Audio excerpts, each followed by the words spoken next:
નમસ્કાર, શો ટાઈમમાં આપનું સ્વાગત છે। દિવાળીનું વેકેશન પૂર્ણ થતાં આજથી શાળા મહાશાળાઓમાં શિયાળુ શૈક્ષણિક સત્રનો પ્રારંભ થયો છે।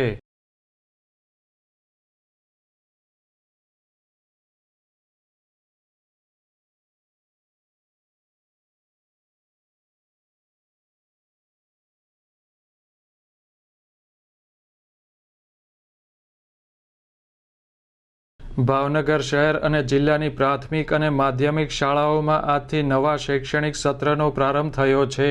દિવાળીની રજાઓ માણીને શાળાએ આવેલા બાળકોનું શિક્ષકો દ્વારા સ્વાગત કરવામાં આવ્યું હતું।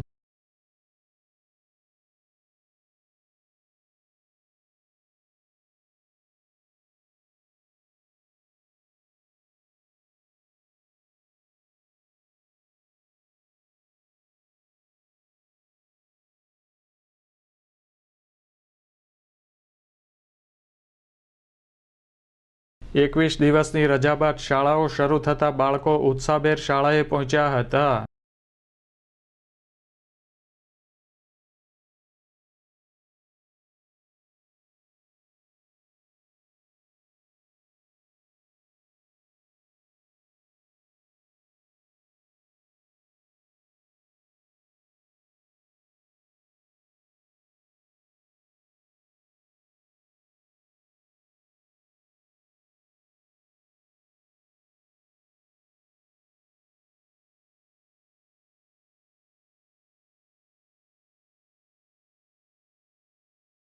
પ્રાથમિક અને માધ્યમિક શાળાઓ ઉપરાંત કોલેજોમાં પણ શૈક્ષણિક કાર્ય શરૂ થઈ ગયું છે।